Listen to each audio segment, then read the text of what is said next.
Chapter 29. Between the canvas and the crown. Yoon POV. Emotion, such a familiar word, but no one can define it exactly.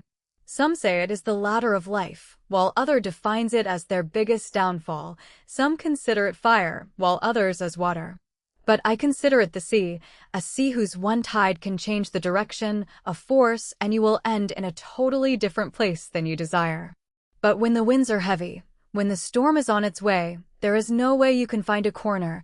You will be stuck inside the cyclone, lapping the same place over and over, heaping the height with every round, knowing when you will fall, it will be hard to survive. Just like my situation, I wasn't expecting myself to sit on the lap of nature and give my best smile. My heart will bloom just like the flowers around me while Taewang is capturing this beautiful moment with colors on the canvas. It is quite unbelievable that a man who can bring someone to their knees in seconds can play with colors. A person so powerful can handle something so delicate as a paintbrush. Well, life is full of surprises. Some we treasure while others we despise, but it didn't stop it from guiding us to another unexpected turn. I looked at Taewang, who is stealing glances at me while his full concentration is on the white canvas he wanted to fill with moments. His gray hanbok floats towards the left with the occasional blow of wind while he is carrying the royal dress like king who wears it daily. I never imagined myself sitting like this and waiting for the smile he gives me every time before copying a part of me with colors. I never thought the person whose sole intention for marrying me was to make me cry in every way possible wouldn't be able to bear even a single tear today. It's okay, relax. Taewang patted my head as another one is caressing my arms. Take deep breaths. Everything is okay, nothing changed, all right. I nodded, inhaling his manly scent. I want to push him, to scream and tell him that everything changed. To ask him, how can he do this to me? Today he truly claimed me as his. Today the rope which bound us is replaced by a chain. Now I am not just his forced wife, but an unwilling queen too. Now I can't just walk out like this. This title just locked the door of my freedom I was trying to open from the start. And after everything, he has the audacity to console me. It's okay, I understand. No, you don't. If you ever understood me, I wasn't married to you. I shivered harder from unsaid words as he grabbed my shoulders, pulling me away from his embrace, cupping my cheeks softly. Don't worry, nothing has changed, my love. If you don't want, nobody is forcing you.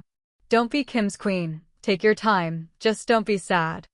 I looked into his eyes, trying to find fibs, any tricks, but all it reflected was worry and pain. Then why did you do this? I asked, trying to prove myself. He did it intentionally. All his care is just an act. I didn't, time did. Clearing his throat, he looked at my confused eyes. The juice I made you drink is of the flower we got, which is compulsory for the coronation. If it had died, Korea couldn't get a queen for the next 50 years. Dropping his hand, he held my softly fisted hands. I wasn't in favor of this, but we don't have a choice. Stroking the knuckles, he sighed heavily, looking down. He continued. I know you need time to accept me, accept us. Daring to look up, he swallowed hard. I will give you all the time you want, but please try to understand. Holding my cheeks, he wiped the tear from the corner of my eyes before it slid down. Pecking my both eyes, he again looked at me with so much pain and love. You don't have to do a thing until you want, just don't cry, my love. I blinked my eyes, looking at Taewang, who was looking at me for the last few seconds. I smiled, thinking maybe he messed up my portrait. Good, now I can tease him. What are you looking at? I asked, thinking about how to get a look at his piece of art. But he just shook his head, bringing back his frozen hand with the brush to the canvas. What were you thinking? What? I asked, leaning more on the hands behind my waist, caressing the soft grass. You weren't smiling.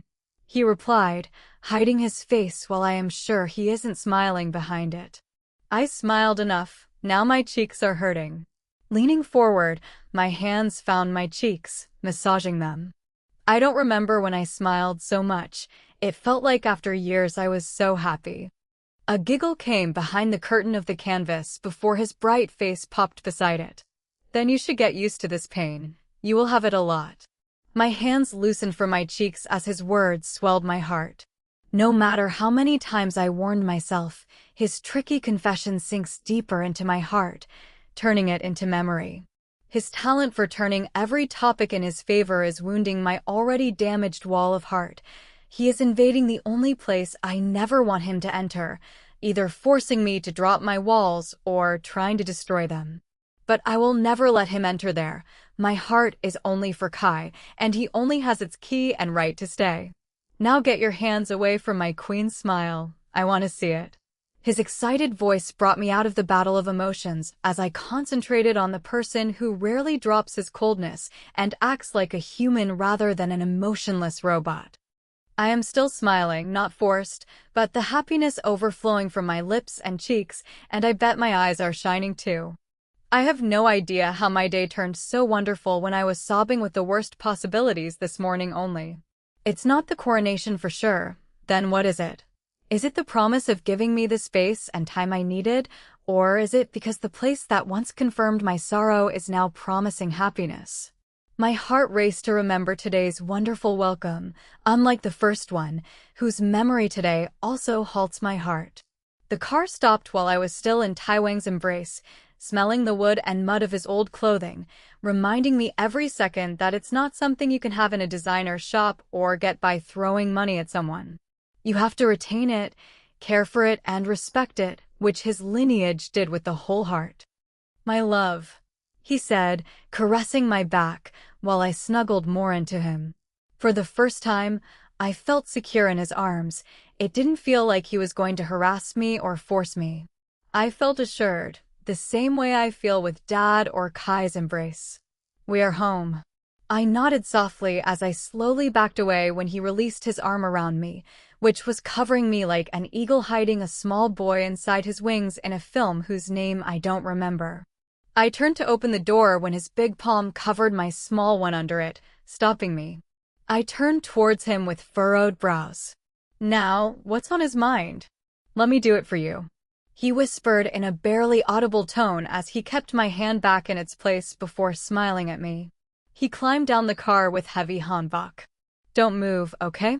he asked like an excited kid and closed the door before I could answer him. My heart was thumping inside with loud thuds as I waited for the door on my side to open. Taewang wasn't that bad till now, but his mood and my fate can change just in a snap. I just wish there would be no more turns for today. It's enough now. I just want to take a good nap and then start studying before June Appa catches me unprepared and I lose a wonderful teacher. Taewang knocked on the window before cupping his hands around his face and trying to peek in with a bright rectangular smile. I giggled looking at his childishness. Sometimes he makes me forget I am living with the king. He looks like a small innocent kid who wanted to live every moment of life, explore everything and celebrate every small victory. Sometimes he isn't the Kim Taewang who forcefully married me, but my Tae with whom I felt secure in the university. "Unlock the door," he said, scratching his head like an embarrassed child when I slid down the windowsill. I did as told, suppressing my laugh, not sure he would like me making fun of him. Another moment, the door opened, revealing Taewang standing in front of the door, making sure I wouldn't be able to come out until he allowed me. Slipping my hand on his offered one, I was ready to step down. "Close your eyes." I looked at him, a bit hesitant due to his demand. When he stretched my hand, guiding it towards his lips, he gave me a soft peck. "Trust me, queen." Nodding my head, I closed my eyes, not wanting to spoil the calm atmosphere, as he could make me do it even when I refused it. I let him guide me as he softly tugged me forward. His other hand was on my shoulder, carefully pulling me out of the car. I spread my legs inside the heavy royal cloth, taking the first step out of the car. But when my shoeless feet landed on something softer than the burning, rough stones centuries older, my eyes shot open. Maybe it's a wrong move, but my curiosity burned the thread of rationality. My eyes are stuck on the colorful carpet of soft flowers hiding the burning stone just for one person to walk on. The flowers are spread as far as my sight goes, while the sides are decorated with precious statues I saw before. My eyes roamed around the whole place before landing on the person who prepared all of this, smiling beside me while my hand was still in hold. Words weren't ready to come out, while my mind is so engrossed in everything to think about what should I say. Gulping hard, I looked at his warm eyes, thinking what should I say? For what I should thank him. For not abandoning me like I did, or for making me feel so special. But his words released me from the maze of thoughts as he captured me in his world again. I know you are hurt because I want to make you my queen. I was unable to save you from that pain, but I can make sure you won't get any more. His words were dipped into the sugar syrup before entering my ears. I can't believe he is the same person who made me walk in the middle of the afternoon on the burning sand of the beach, making sure I won't be able to walk for weeks without wincing, is now registering for a few minutes. My thumb rubbed on the bandage he applied after he gave me the wound. I don't know if I should be grateful for him to sacrifice his blood or ask him why then he cut my finger. To remind you, someone you despise from the depth of your heart is ready to sacrifice to keep you safe. I know this won't heal your wounds, but you have my words. From today no one will dare to even think about harming you. A pause settled between us when my eyes held to his, trying to read whatever he showed but failing. Including me. I looked at the green grass, having a few colorful petals scattered here and there as my dress brought them with me.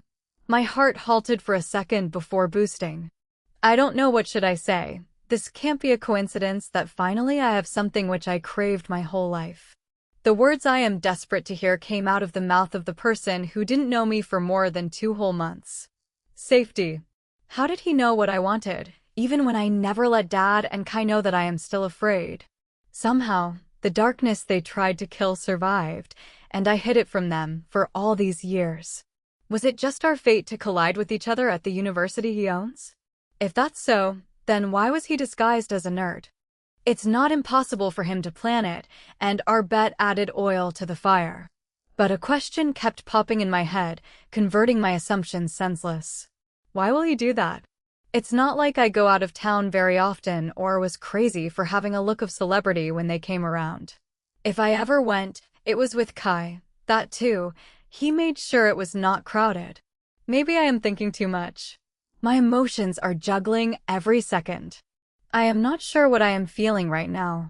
I looked away from the front as the person who occupied my thoughts is busy behind the canvas. I am not happy with my thoughts, but a part of me is still bouncing with happiness because of the liberty he promised.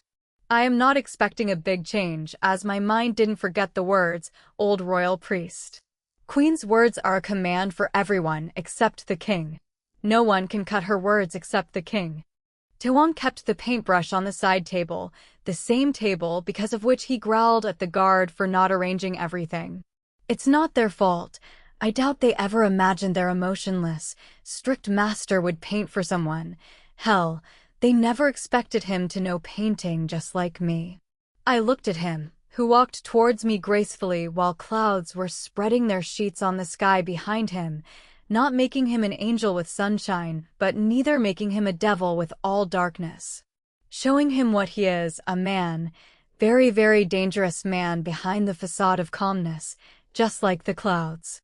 He sat near my legs, carefully spreading his gray hanbok. I was about to stand up to look at the painting when he held my ankles, bringing them onto his lap. He started massaging them. I looked at him, not sure whether I should be happy because of the care he is showing towards me or scared. Is it still hurting? He asked, caressing my soul. I shook my head, unable to form any words when there is a storm of emotions inside me. We can't wear footwear today. The way towards our room is prepared, then don't go anywhere. He looked at me with a mischievous grin. Otherwise, I have to carry you. Author POV. Love is not about words or actions. It's not about dates and long drives. It's not about lust and body. Love is about understanding and trust. Understanding and trust are 2 legs on which life goes. Yoon and Taewang are trying to understand each other, but without trust, how far will they go? Will they understand it before it's too late? Or will they let their unhealed wounds destroy them?